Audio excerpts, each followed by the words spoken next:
सभी को राम राम। आज का सत्संग आपके लिए बहुत महत्वपूर्ण है। आज के सत्संग का मर्म जिसने नहीं समझा वो मुक्ति तो भूल जाइए, वो मुक्ति प्राप्त नहीं कर पाएगा, क्योंकि वो दुविधा में ही फंसा रह जाएगा। आज एक प्रश्न आया मेरे सामने और उस प्रश्न ने मुझे सोचने पे मजबूर कर दिया। मैं आप लोगों को तत्व ज्ञान के बारे में बता रहा था, लेकिन इस प्रश्न ने मुझे सोचने पे मजबूर कर दिया कि लोग अभी भी कितनी दुविधा में हैं। लोग पाखंडों के चक्कर में अभी भी कितने फंसे हुए हैं कि इन पाखंडों ने लोगों को दुविधा में डाल दिया। और यही तो काल का खेल है। यदि कोई व्यक्ति सही मार्ग पे चलता है तो उसे दुविधा में डाल दिया जाता है, ताकि वो ना इधर का रहे ना उधर का। और कबीर साहिब जी तो कहते ही हैं, दुविधा में दो गए माया मिली न राम, कि दुविधा में जो व्यक्ति हो जाता है उसे ना माया मिलती है और ना ही वो मालिक का दीदार कर पाता है। तो इसलिए सबसे पहले आपको इस दुविधा से निकलना होगा। और आज का जो सत्संग है उसका विषय है कि भक्ति किसकी करें। यहाँ जितने लोग ये सोचते हैं भक्ति इसकी करो भक्ति उसकी करो, आप सभी गलत हैं। मैं पहले ही ये चीज़ बता दूं। जब मैं आपको बताऊंगा भक्ति किसकी करे तब आप समझ पाएंगे, ओहो हम अभी तक गलत सोचते आ रहे थे। इसीलिए पहले आपके मन में जो भी विचार हैं कि किसकी भक्ति करनी चाहिए किसकी नहीं, उन सब को खाली कर दीजिए और बस आज का जो सत्संग मैं बताता जा रहा हूँ उसे अक्षरशः अपने हृदय में उतार लीजिए। ना कृष्ण की भक्ति करनी है, ना राम की भक्ति करनी है, ना कबीर साहिब की भक्ति करनी है, किसी की भी नहीं करनी है, ना काल की भक्ति करनी है। बस जो बताता जाऊंगा उसे सुनते जाइएगा। आज अपने ज्ञान का मटका खाली कर दीजिए, नहीं तो मैं कितना ही बताता जाऊं उसके अंदर ये ज्ञान नहीं समाएगा और इसके बिना आप भक्ति नहीं कर पाएंगे, आप मुक्त नहीं हो पाएंगे। इस चीज़ को समझने के लिए सबसे पहले मैं उपनिषदों में एक कहानी आती है वो आपको बताऊंगा और उसे बहुत ध्यान से सुनिएगा। हमारा जो शरीर है, जो कबीर साहिब जी ने बताया अनुराग सागर में, 5 तत्वों से बना है। अग्नि, पृथ्वी, जल, वायु और आकाश।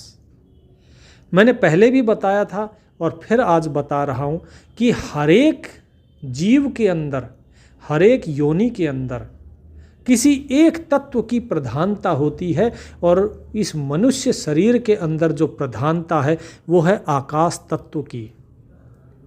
ये आकाश तत्व आपको क्या देता है? विवेक देता है। ये आपको किसी पुस्तकों में नहीं मिलेगा, किसी ग्रंथों में नहीं मिलेगा जो आज का मैं ज्ञान बता रहा हूँ।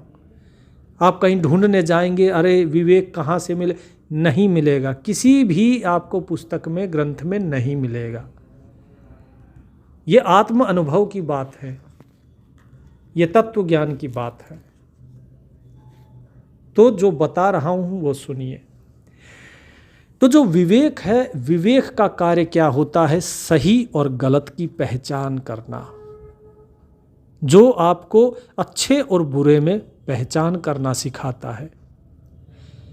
ये चीज किसी और जीव के अंदर नहीं है।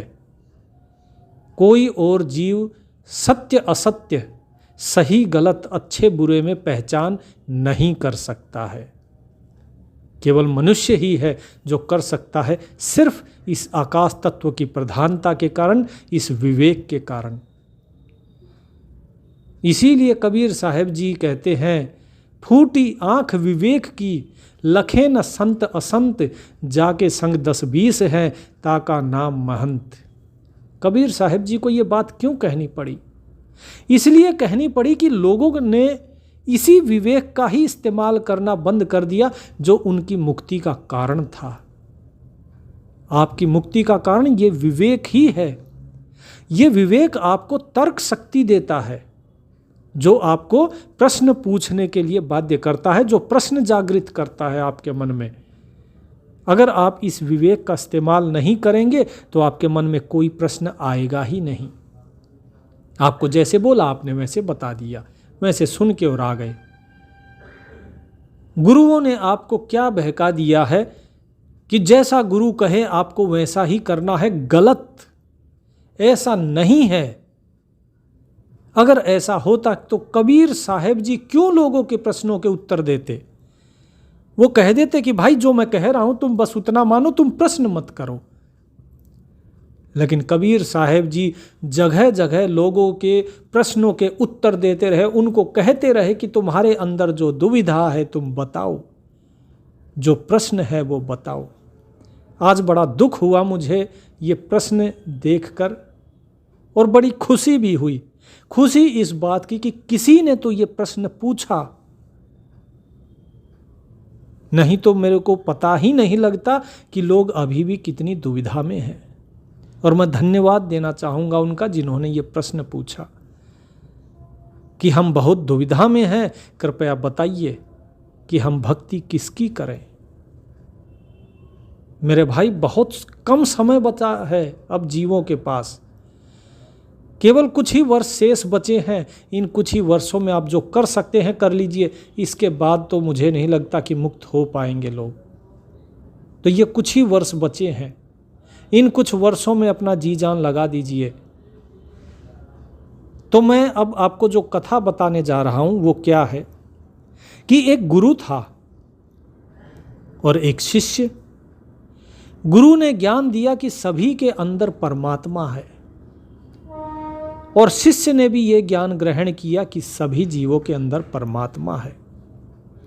एक दिन शिष्य जा रहा था रास्ते में, अचानक लोग दौड़ते हुए इधर उधर दिखाई दिए।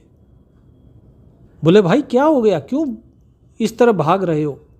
बोले अरे हाथी पागल हो गया, भागो जान बचाओ अपनी।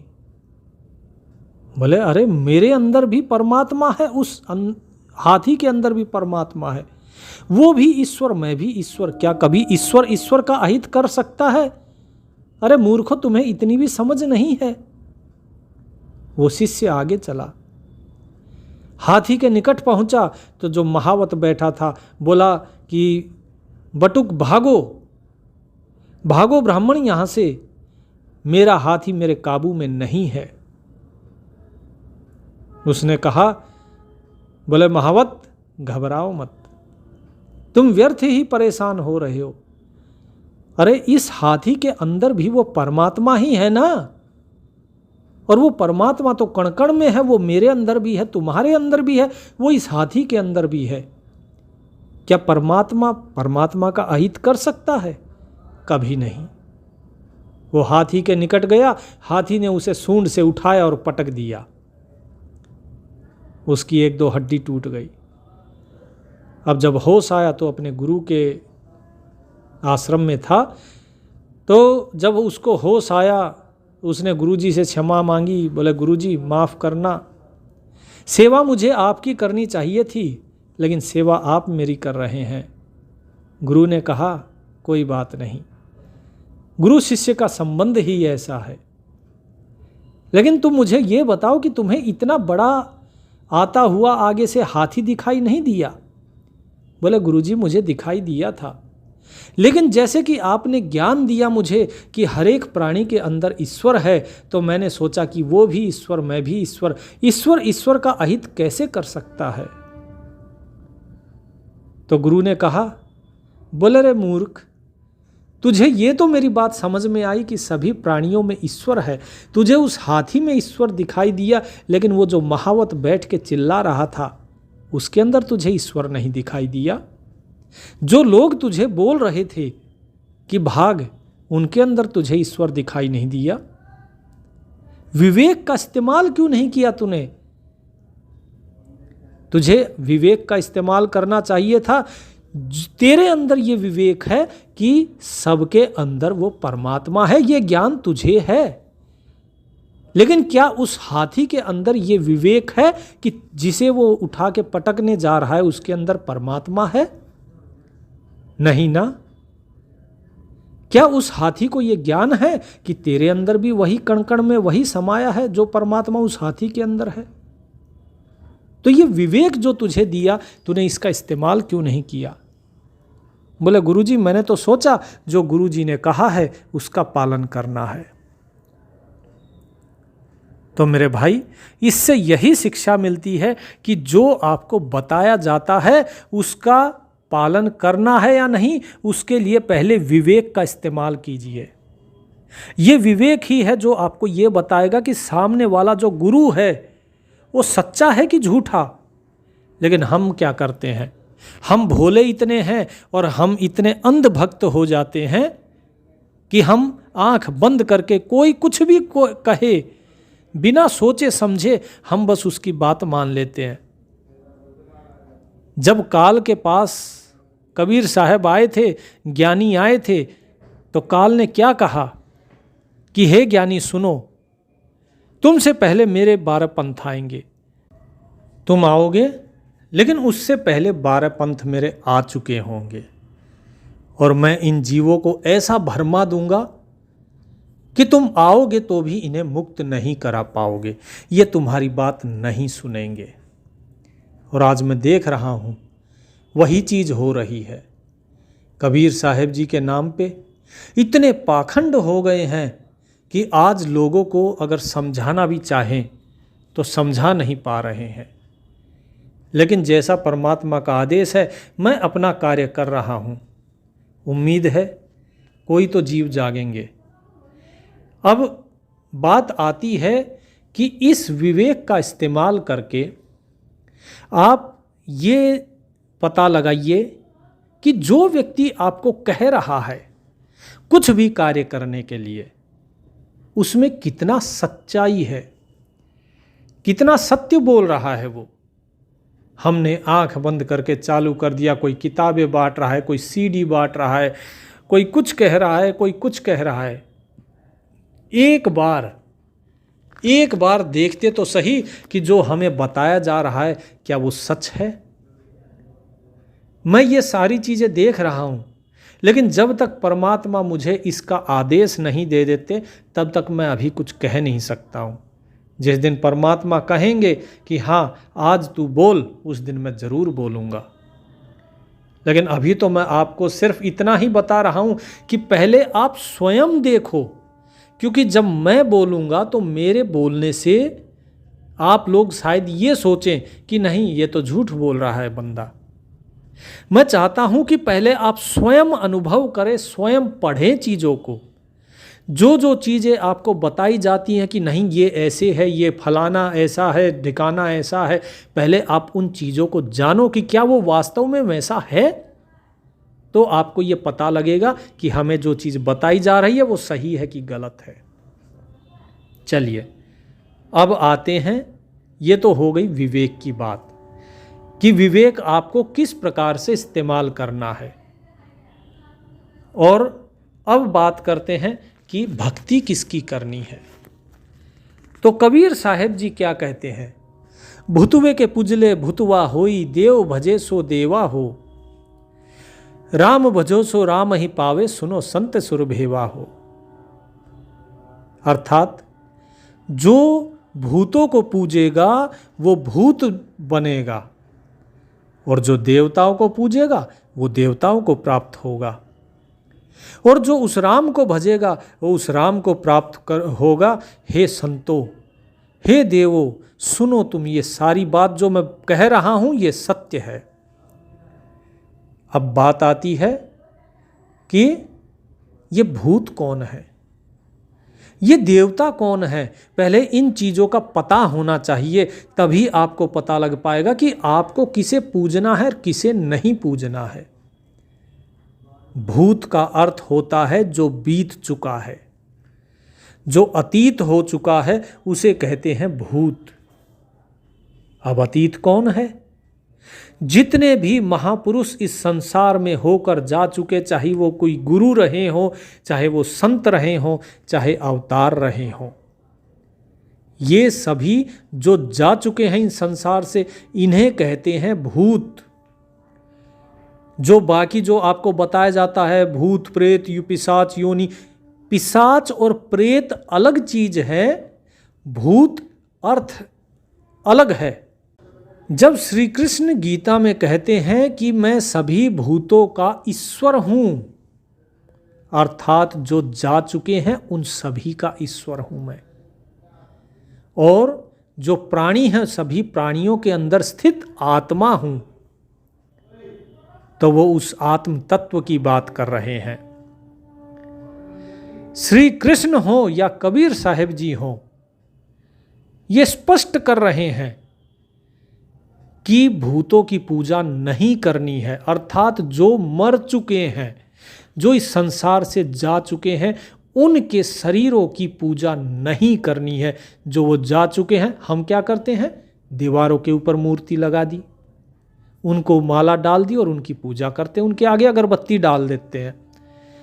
कोई देवताओं की पूजा करता है। देवता कौन है? देवता वो है जो आपको कुछ देता है। आपने देखा होगा स्त्रियों के नाम के आगे देवी लिखा रहता है। क्यों लिखा रहता है?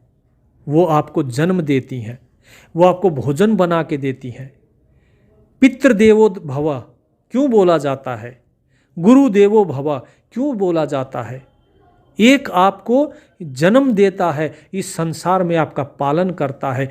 जो भी आपको कुछ देता है उसे ही देवता कहते हैं, चाहे वो पीपल हो जो 24 घंटे आपको प्राणवायु ऑक्सीजन देता है, इसीलिए पीपल की पूजा होती है, इसीलिए बड़ की पूजा होती है।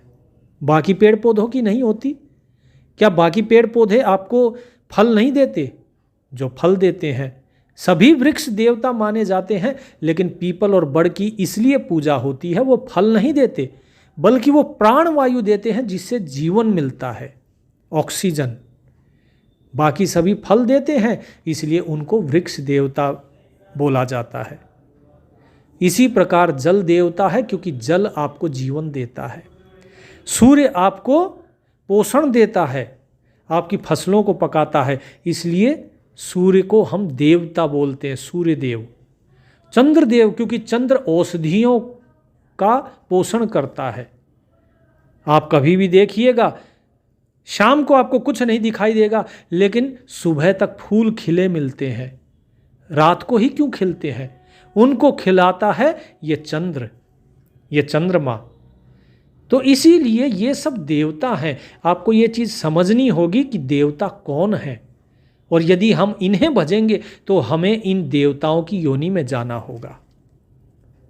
फिर कबीर साहिब क्या कहते हैं कि राम भजे सो राम ही पावे, सुनो संत सुर भेवा हो। लेकिन जो उस परमात्मा, उस राम को भजता है, यहाँ दशरथ पुत्र राम की बात नहीं हो रही है। जो उस मालिक को भजेगा वही केवल उस मालिक को प्राप्त करेगा। इसलिए हे सुर नर मुनि जन जितने भी हैं, तुम इस चीज़ को ध्यान दो कि तुम्हें भजना किसको है, भक्ति किसकी करनी है। तो भक्ति करनी है सिर्फ और सिर्फ उस परमात्मा की। इसीलिए कभी भी किसी भी संत ने अपने से पुराने किसी भी संत की पूजा नहीं करी। वो क्या कहते हैं? ऐसा सतगुरु हम मिला है जिंदा जगदीश। बार बार आता है ये सतगुरुदेव के अंग में, जब आप पढ़ेंगे गरीबदास महाराज की वाणी में बार बार ये शब्द आता है, जिंदा जगदीश। कौन है ये जिंदा? जिंदा जोगी जगत गुरु मालिक मुर्शद पीव। क्यों बोला जाता है जिंदा जोगी जगत गुरु? कौन है जगत गुरु? जो जिंदा है। तो ये जिंदा कौन है? जिंदा का अर्थ होता है जो गुरु जीवित है। इसीलिए हमेशा उस गुरु के चरण पकड़े जाते हैं, उस गुरु की जो है वंदना की जाती है जो जीवित है। जब गुरु इस संसार से चला जाता है तो कभी भी किसी भी संत ने, किसी भी अवतार ने अपने गुरु की मूर्ति लगा के पूजा नहीं करी। कभी कृष्ण को कभी किसी अवतार की पूजा करते देखा? या श्री राम को किसी की फोटो लगा के पूजा करते देखा? या कबीर जी को, नानक जी को, दादू जी को, मीराबाई को, किसी को भी इन्होंने अभी किसी अपने गुरु की मूर्ति लगा के पूजी हो? नहीं ना। अरे जब तक मीराबाई मूर्ति को लेके घूमती रही तब तक तो उन्हें भी उस मालिक के दर्शन नहीं हुए, लेकिन जैसे ही मूर्ति छोड़ी और इकतारा हाथ में ले लिया और रविदास जी ने जैसे ही ज्ञान दिया कि बेटी ठहरो, बोलो राम राम, तो मीरा जी ने बस वही राम शुरू कर दिया रटना और क्या बोली, पायो जी मैंने राम रतन धन पायो। और तब उन्हें उस मालिक का दीदार हुआ। तब उन्हें जाना कि जिस कृष्ण को मैं बाहर ढूंढ रही थी वो तो मेरे अंदर है। जिस गिरधर को मैं बाहर ढूंढती रही, मूर्तियों में ढूंढती रही, वो तो हर जगह है, वो कण कण में है, वो खाली मूर्ति में ही नहीं है। उस दिन मीराबाई ने उस मूर्ति को रख दिया। तो इसलिए आपको न कबीर साहब की पूजा करनी है, क्योंकि कबीर साहब, कबीर वो शरीर था जो स्वयं परमेश्वर के पुत्र ज्ञान ने, या ज्ञानी कहिए, उन्होंने इस संसार को धारण करके दिखाया। परमेश्वर के इन्हीं पुत्र ज्ञान ने पहले सत सुकृत का शरीर धारण किया, फिर मुनिंद्र का धारण किया, फिर करुणामयी का धारण किया और कलयुग में कबीर के नाम से आए। तो कबीर तो सिर्फ उस शरीर का नाम था। आज अगर आप कबीर रूपी अगर उस शरीर को भज रहे हैं तो निश्चित रूप से आप सिर्फ और सिर्फ भूत बनने वाले हैं और कुछ नहीं। अर्थात आप भी मृत्यु को प्राप्त होंगे। मुक्ति को भूल जाइए। यदि आप कृष्ण का अगर कर रहे हैं पूजा तो भी आपकी मुक्ति नहीं है, क्योंकि जो जड़ को पूजेगा वो तो जड़ ही बनेगा।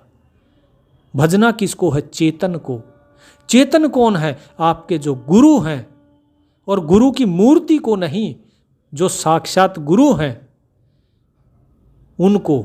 अगर गुरु आपके सामने हैं तो उन गुरु की पूजा कीजिए, नहीं तो प्रभु की बंदगी में लगे रहिए। गुरु ने जो नाम दिया है उस नाम के साथ प्रेम और विश्वास रखिए उस मालिक पे और उसका भजन कीजिए। तो आप लोग जितने भी अभी तक ये सोचते थे कि कबीर परमेश्वर हैं, कबीर की पूजा करो, ये कुछ नहीं है। ये सिर्फ जो काल के एजेंट हैं, इन्होंने लोगों को भरमा दिया। भरमाने के लिए हर जगह दिखा दिया कबीर देव ये है, कबीर देव वो है। अरे भाई, जिनको तुम बता रहे हो वो सिर्फ एक शरीर था जो दिखाया। वास्तव में उसके अंदर कौन है? शरीर का नाम कबीर था, लेकिन वो जो उस शरीर के अंदर था वो कौन है? कबीर साहिब कहते हैं वो मैं हूँ। हाड़ चाम को सतगुरु कहे ये सब धुंधर ज्ञान, और चार दाग आवे नहीं उसको सतगुरु जान। ये हाड़ चाम की जो देह तुम्हें दिखाई दे रही है ये सतगुरु नहीं है। सतगुरु वो है इन चारों दागों से परे है। अर्थात जो न दफनाने में आए, न जलाने में आए, न जल में बहाने में आए, न जिसे जंगल में फेंका जाए, इन सब से परे है वो। जो फूल मिले कबीर साहब जी के, बोलते हैं चद्दर हटाई नीचे फूल मिले। क्या उन फूलों को आप पानी में नहीं बहा सकते हैं क्या? क्या वे फूल जंगल में नहीं फेंके जा सकते हैं क्या? फेंके जा सकते हैं ना। क्या उन फूलों को कीड़े नहीं लगते हैं क्या? उनको भी तो डिकम्पोज किया जाता है। तो इसीलिए मैं यही कहना चाहता हूँ कि कबीर साहब जी ने जो इशारा किया था वो इशारा किया था आत्म तत्व की तरफ। लेकिन ढोंगी और पाखंडी गुरुओं ने स्वयं तो उस आत्म तत्व को जाना नहीं, लेकिन कोई और हमसे ये प्रश्न न कर दे इसलिए बता दिया कि नहीं, कबीर साहब जी जो है वही सतगुरु हैं। अरे कबीर तो सिर्फ एक शरीर का नाम था, वो सतगुरु हैं। मैं मानता हूँ, मैं स्वयं कहता हूँ, मेरे आत्मिक गुरु मैं कबीर साहब जी को मानता हूँ। लेकिन कबीर साहब कौन? जो उस देह के अंदर थे। मैं उन जो ज्ञानी हैं, जिनका नाम ज्ञानी है, जो ज्ञान स्वरूप परमात्मा की ज्ञान रूपी कला है, मैं उनको मानता हूँ। तो इसीलिए जो परमात्मा है उन्हें जानो, जो आत्म तत्व है आपका उन्हें जानो। आत्मा वारे दृष्टव्य श्रोतव्य निधिध्यासितव्य च, अर्थात ये आत्मा ही देखने, सुनने और ध्यान करने योग्य है और कोई नहीं है। जो लोग ये कहते हैं, वेदों का प्रमाण देते हैं, तो जाके जो मैंने ये बताया है अभी श्लोक, जाके वेदों में देखें, उपनिषदों में देखें और फिर बताएं कि इसका क्या अर्थ है। क्या वो अर्थ नहीं जो मैंने बताया है? तो इसीलिए मेरे भाई, वो परमात्मा बहुत रहम दिल है, वो आपसे बहुत प्रेम करता है। वो परमात्मा चाहता है कि आप सभी मुक्त हों। इसीलिए उसने देखा कि उम्र धीरे धीरे लोगों की कम हो रही है, तो इस मुक्ति को आसान किया जाए। उस परमात्मा ने आप लोगों के ऊपर दया करी, बोले ठीक है, तपस्या में बहुत वर्ष बीतते हैं, तुम ज्ञान मार्ग पे आ जाओ। फिर देखा ज्ञान मार्ग में भी लोगों को मुश्किल हो रही है, बोले ठीक है, थोड़ा और आसान कर देते हैं, तुम कर्म योग पे आ जाओ, तुम अपना सारा कर्म मुझको समर्पित कर दो। फिर देखा कि लोग जो हैं और भी ज़्यादा दिक्कत हो रही है लोगों को, लोग जो है नहीं कर पा रहे हैं, कर्म योग को नहीं फॉलो कर पा रहे। बोले ठीक है भाई, तुम भक्ति योग पे आ जाओ। और अब जबकि समय बहुत थोड़ा बचा है, अब जबकि लोगों की उम्र बहुत कम बची है, तो सिर्फ आपको एक ही कार्य करना है और वो है नाम सुमिरन। तो इसलिए नाम सुमिरन कीजिए सुबह शाम। अब जो लोग, एक चीज़ और बस अंतिम बता देता हूँ, क्योंकि सत्संग लंबा हो रहा है, कि जब आप सुमिरन करते हैं, आपको लगता है कि हमने सुबह सुमिरन कर लिया, शाम को सुमिरन कर लिया, बहुत हो गया। ऐसा नहीं है। आप एक तराजू लेते हैं, उस तराजू के अंदर वज़न रखते हैं। एक तरफ मान लीजिए आपने 10 किलो वज़न रखा और दूसरी तरफ आपने 1 किलो वज़न रखा। क्या दोनों बराबर हैं क्या? पलड़ा तो 10 किलो की तरफ ही झुकेगा। अब मान लीजिए आपने जो है एक तरफ 5 किलो कर दिया, लेकिन दूसरी तरफ 10 किलो है, तो क्या कोई फर्क पड़ेगा? नहीं पड़ेगा, क्योंकि वो 10 किलो की तरफ ही झुका रहेगा। और जब आप दोनों तरफ बराबर कर देंगे, 10 किलो 10 किलो, तब उस तराजू के दोनों पलड़े बराबर होंगे। और जब आप दूसरे पलड़े में, जिसमें कि कम था, उसके अंदर जब आप बढ़ाएंगे वज़न और पहले वाले में 10 किलो ही रखेंगे, तब पलड़ा आपका दूसरी तरफ झुकना शुरू होगा। कहने का मतलब ये है, यदि आप इस 24 घंटे में से 1 घंटा उस परमात्मा के नाम को देते हैं और 23 घंटे इस संसार को दे देते हैं, तो क्या पलड़ा भक्ति की तरफ झुकेगा? क्या मुक्ति की तरफ ये पलड़ा झुकेगा? नहीं झुकेगा। अर्थात आपको इस संसार में जितना समय दे रहे हैं, उससे ज़्यादा समय उस मालिक के नाम में आपको देना होगा। आपको सुमिरन कैसे करना है, किस प्रकार होता है सुमिरन, ये सारी चीज़ें आगे बताई जाएंगी। लेकिन उस सुमिरन का जो समय है, वो इस संसार को दिए हुए समय से ज़्यादा ही होना चाहिए। यदि कम रह गया तो गलती फिर आपकी है, क्योंकि भारी पलड़ा किसका रहेगा? संसार का। जब संसार का पलड़ा अगर भारी है, अर्थात हमारा मन संसार में अधिक अगर रमा हुआ है, तो फिर हमें वापस संसार में ही आना होगा। लेकिन अगर मुक्ति की तरफ पलड़ा झुका है, तो फिर मुक्त हो जाएंगे। फिर हमें इस संसार में आने की ज़रूरत नहीं होगी। लेकिन इसके लिए बहुत मेहनत करनी पड़ती है।